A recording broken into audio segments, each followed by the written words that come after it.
तो एक ऐसा शहर है जहां ना हर गली में इतिहास बसता है और हर घाट पर आस्था।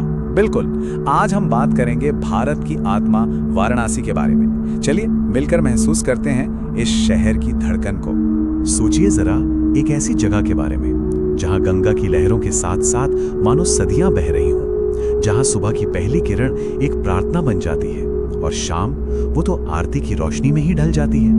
सही में वाराणसी सिर्फ एक शहर नहीं बल्कि एक जीवंत एहसास है। तो सबसे पहला सवाल यही आता है कि आखिर वाराणसी दुनिया में इतनी अनोखी क्यों है, और इसका जो राज है ना वो छिपा है इसके समय से परे होने में। पता है, इस शहर के कई नाम हैं और हर नाम की अपनी एक कहानी है। कोई इसे वाराणसी कहता है तो कोई प्यार से बनारस बुलाता है और कोई इसे पवित्र नगरी काशी के नाम से भी जानता है। जरा सोचिए, ये दुनिया के उन गिने चुने शहरों में से एक है जो 3000 सालों से भी ज्यादा समय से लगातार आबाद है। मतलब ये कोई शहर नहीं, ये तो जीता जागता इतिहास है। चलिए अब थोड़ा और गहराई में चलते हैं और यहाँ के कण कण में बसी कहानियों को सुनते हैं, जहाँ इतिहास और पौराणिक कथाएं एक साथ गूंजती हैं। ये देखना बड़ा दिलचस्प है कि यहाँ आस्था और इतिहास एक दूसरे में कैसे घुले मिले हुए हैं। देखिए, एक तरफ तो यह मान्यता है कि इस शहर की स्थापना खुद भगवान शिव ने की थी, वहीं दूसरी तरफ इतिहास इस बात का गवाह है कि इसी पवित्र धरती के पास सारनाथ में भगवान बुद्ध ने अपना पहला उपदेश दिया था। कमाल है ना।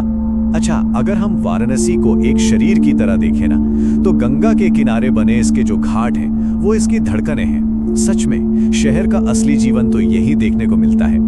अब देखिए, दशाश्वमेध घाट जैसे जो कई घाट है ना, वो आस्था और संस्कृति के एकदम जीवंत केंद्र हैं।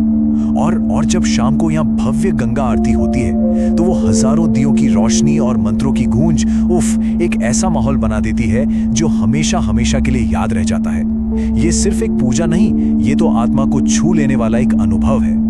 तो घाटों की इस हलचल से अब थोड़ा आगे बढ़ते हैं और शहर की आध्यात्मिक गहराई में उतरते हैं। यही वो चीज है जो इसे लाखों लोगों के लिए आस्था का सबसे बड़ा केंद्र बनाती है। यहाँ पर विश्व प्रसिद्ध काशी विश्वनाथ मंदिर है, जो भगवान शिव के 12 पवित्र ज्योतिर्लिंगों में से एक है। ये सिर्फ पत्थर की एक इमारत नहीं है, ये तो करोड़ों लोगों की अटूट आस्था का प्रतीक है। पर एक सवाल मन में आता है कि लोग अपने जीवन के अंतिम क्षण यहाँ क्यों बिताना चाहते हैं? इसके पीछे है मोक्ष की एक बहुत गहरी आस्था। ऐसी मान्यता है कि काशी में प्राण त्यागने से इंसान को जन्म और मृत्यु के चक्र से हमेशा के लिए मुक्ति मिल जाती है।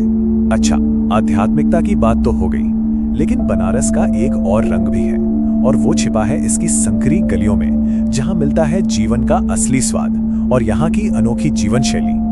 तो आखिर क्या है ऐसा इन गलियों में? चलिए पता लगाते हैं। इन्हीं गलियों में मिलता है दुनिया भर में मशहूर बनारसी पान का स्वाद। सुबह सुबह नाश्ते में गर्मा गर्म कचौड़ी और जलेबी, और फिर वो मिट्टी के कुल्हड़ में ठंडी मीठी लस्सी।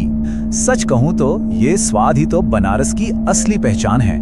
तो वाराणसी की इस पूरी यात्रा के बाद ना, एक बात तो एकदम साफ हो जाती है। इसे समझना सिर्फ एक शहर को समझना नहीं है, बल्कि ये तो भारत की आत्मा को छूने जैसा है। सच में बनारस को सिर्फ एक शहर के तौर पर नहीं देखा जा सकता, ये उससे कहीं कहीं ज्यादा गहरा है। ये एक जीती जागती कहानी है। तो अंत में यही कहा जा सकता है कि बनारस एक एहसास है, एक यात्रा है जो सीधे आत्मा को छू जाती है। इसे महसूस किए बिना भारत को पूरी तरह समझना शायद मुश्किल है। और एक सवाल हमेशा बना रहता है कि आखिर ये शहर हर आने वाले के लिए क्या नए मायने लेकर आता है।